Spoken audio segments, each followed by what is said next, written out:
स्वागत है आपका लर्नर्स अम्ब्रेला में। आज का हमारा टॉपिक है image formation in a plane mirror. दोस्तों ये टॉपिक बहुत ही इंपॉर्टेंट है पर काफी इजी है। इससे नॉर्मली एमसीक्यूज और कुछ न्यूमेरिकल्स आते हैं। तो आइए शुरू करते हैं इस टॉपिक को। दोस्तों इमेज फॉर्मेशन पढ़ने से पहले कुछ पॉइंट्स हैं जो हमें ध्यान में रखने चाहिए ताकि हमें मदद होगी इमेज फॉर्म करने में। सबसे पहला पॉइंट होता है कि we need to light rays only to draw the image. दोस्तों किसी भी पॉइंट से, जैसे कि ये ऑब्जेक्ट है, इसके किसी भी पॉइंट से हजारों लाखों इन्फिनिट लाइट रेज निकलती हैं, पर हमको इमेज फॉर्म करने के लिए सिर्फ 2 लाइट रेज की जरूरत होती है, ओनली 2 लाइट रेज। तो हम सिंप्लिसिटी के लिए सिर्फ 2 लाइट रेज का ही यूज करेंगे। हमारा दूसरा पॉइंट है कि laws of reflection are applicable. दोस्तों कोई भी इमेज फॉर्म करने के लिए जो लॉज ऑफ रिफ्लेक्शन हमने पिछले वीडियोस में पढ़े हैं, हम उनका ही इस्तेमाल करेंगे। तो आइए तीसरा पॉइंट देखते हैं। तीसरे पॉइंट का मतलब है कि अगर 2 रिफ्लेक्टेड रेज डाइवर्ज करती हुई दिखती हैं तो will have to produce them backwards to get an image. दोस्तों हमेशा ऐसा नहीं होगा कि रिफ्लेक्टेड रेज एक दूसरे से जाकर मीट कर जाएंगी और हमें इमेज मिलती हुई दिखेगी, पर जबकि प्लेन मिरर के केस में और कुछ स्फेरिकल मिरर्स के केस में हम देखेंगे कि लाइट रेज डाइवर्ज करती हुई दिखती हैं, यानी कि लाइट रेज कभी भी मिलेंगी नहीं, जैसे कि इस केस में। तो हमें इन 2 लाइट रेज को बैकवर्ड्स प्रोड्यूस करना पड़ेगा और फिर जहां वो मीट करेंगी वर्चुअली, उसे हम वर्चुअल इमेज कहेंगे। ये रही हमारी ऑब्जेक्ट। ऑब्जेक्ट से 2 लाइट रेज निकल रही है, जैसा कि हमने कहा था हम सिर्फ 2 लाइट रेज का यूज करेंगे इमेज फॉर्म करने के लिए। तो ये 2 लाइट रेज इंसिडेंट रे 1 और इंसिडेंट रे 2 निकल रही हैं और फिर रिफ्लेक्ट होकर जा रही हैं इस सरफेस से। तो जैसा कि हम देख पा रहे हैं, लॉज ऑफ रिफ्लेक्शन यहाँ पर फॉलो हो रहे हैं, यानी कि I1 इक्वल टू R1 और I2 इक्वल टू R2 होंगे हमेशा। अब देखिए दोस्तों, ये जो 2 रिफ्लेक्टेड रेज हैं ये दोनों डाइवर्ज करती हुई दिख रही हैं, यानी कि ये कभी भी मीट नहीं करेंगी, इन्फिनिटी पर जाकर भी नहीं। तो इस केस में हमें इन दोनों रेज को बैकवर्ड प्रोड्यूस करना पड़ेगा, जैसे कि ये, और जहां पर ये आकर मीट करेंगी इसी पॉइंट को हम इमेज कहेंगे। दोस्तों ये जो इमेज है ये वर्चुअल इमेज है, वर्चुअल इमेज, क्योंकि हमारा रियल वर्ल्ड प्लेन मिरर के इस साइड है, ये रियल वर्ल्ड है और ये है हमारा वर्चुअल वर्ल्ड, जो कि हमने पिछले वीडियो में डिस्कस किया था कि वर्चुअल वर्ल्ड रियलिटी में एग्जिस्ट नहीं करता है, वो सिर्फ हमें दिखता है। तो दोस्तों ये जो इमेज है ये सिर्फ तभी दिखेगी हमें जब हम प्लेन मिरर में देख रहे हो। अगर हम उसमें नहीं देख रहे हैं तो ये इमेज हमें दिखाई नहीं देगी, इसलिए ये वर्चुअल इमेज कहलाती है। पिछली स्लाइड में हमने देखा किसी भी पॉइंट ऑब्जेक्ट का इमेज फॉर्मेशन एक प्लेन मिरर में। अब हम देखेंगे किसी भी एक्सटेंडेड ऑब्जेक्ट का इमेज फॉर्मेशन।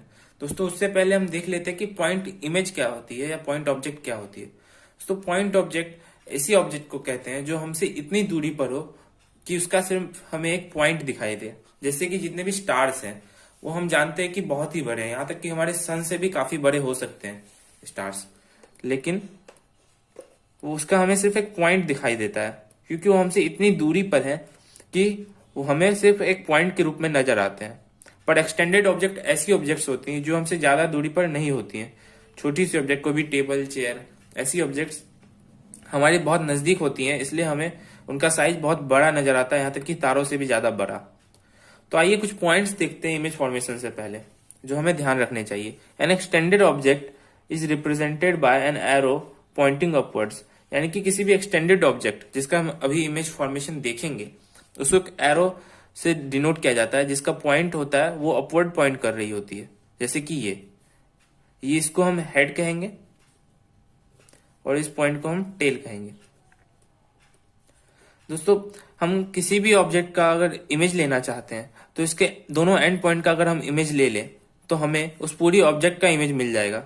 तो इस एक्सटेंडेड ऑब्जेक्ट के केस में हम इसका हेड और इसके टेल की इमेज अगर बना लेते हैं तो हमें इस पूरे ऑब्जेक्ट की इमेज मिल जाएगी। दोस्तों हमारा तीसरा पॉइंट है कि इमेज में भी एक्सटेंडेड और point depending on the conditions.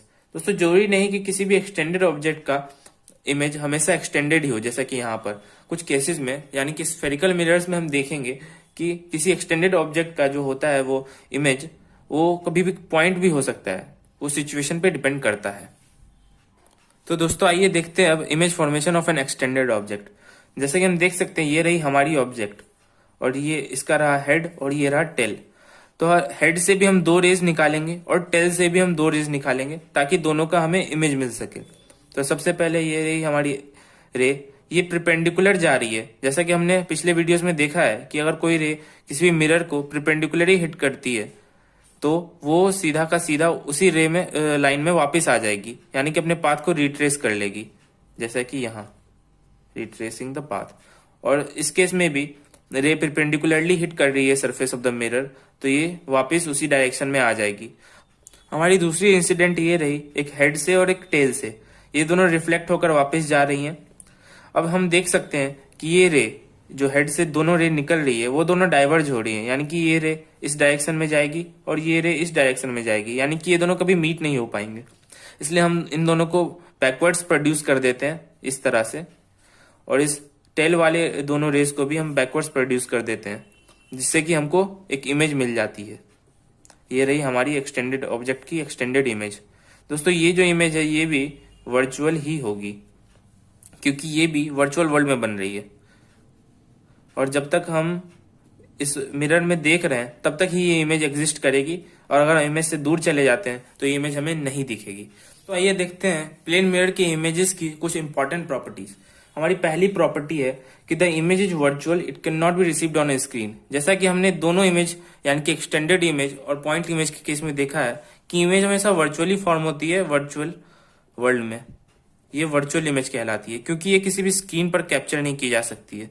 जब तक हम इसे देख रहे हैं मिरर को तब तक ये इमेज एग्जिस्ट करेगी और उसके बाद एग्जिस्ट नहीं करेगी। हमारा दूसरा पॉइंट होता है the image is always erect. इस प्लेन मिरर के केस में ऑब्जेक्ट जो होती है वो सीधी खड़ी होती है और इमेज भी एकदम वैसी ही आपको खड़ी मिलेगी। मतलब अगर ऑब्जेक्ट इस तरह से सीधी है तो इमेज सीधी मिलती है, और ऑब्जेक्ट अगर हम इस तरह से उल्टा कर देते हैं तो इमेज भी उल्टी हो जाएगी, यानी कि जैसी ऑब्जेक्ट वैसी इमेज। तो हमारा तीसरा पॉइंट है the image is same size as the object. जो इमेज जो होती है वो हमेशा सेम साइज के ही होती है ऑब्जेक्ट के। मान लीजिए ऑब्जेक्ट की अगर लंबाई मान लेते हैं x है तो इमेज की लंबाई भी x ही होगी। तो इमेज, लेकिन ये सिर्फ प्लेन मिरर के केस में। हम स्फेरिकल मिरर्स में देखेंगे कि इमेज की लंबाई छोटी या बड़ी हो सकती है डिपेंडिंग ऑन द केसेस। हमारा चौथा पॉइंट है the image at the same distance behind the mirror as the object is in the front of the mirror. अगर हम मान लेते हैं कि ये जो d डिस्टेंस है यानी कि ऑब्जेक्ट और मिरर के बीच का डिस्टेंस ये अगर d है तो इमेज और मिरर के बीच का डिस्टेंस भी हमेशा d ही होगा। ये हमें मान के चलना पड़ेगा। ये प्लेन मिरर की एक प्रॉपर्टी है कि इमेज इस तरह से ही फॉर्म होती है। हमारा पांचवा और सबसे इंपॉर्टेंट पॉइंट है कि the image in a plane mirror is laterally inverted, यानी कि जो साइडवेज होते हैं, जैसे कि हम इस इमेज में नहीं देख सकते हैं क्योंकि यहाँ पर ऑब्जेक्ट बहुत ही थिन है, तो हम इस एग्जांपल से समझेंगे। इस ह्यूमन ने अपना लेफ्ट हैंड खड़ा किया रियलिटी में, पर हम प्लेन मिरर में देख सकते हैं कि उस इमेज का राइट हैंड खड़ा हुआ है, यानी कि इससे ये प्रूव होता है कि जो हमारा लेफ्ट होता है वो प्लेन मिरर की इमेज में राइट हो जाता है। इस तरह से हमारी इमेज जो होती है वो लैटरली इन्वर्ट हो जाती है प्लेन मिरर के केस में। दोस्तों अगर आपको ये वीडियो पसंद आया हो तो इस वीडियो को लाइक करें और शेयर करें। धन्यवाद।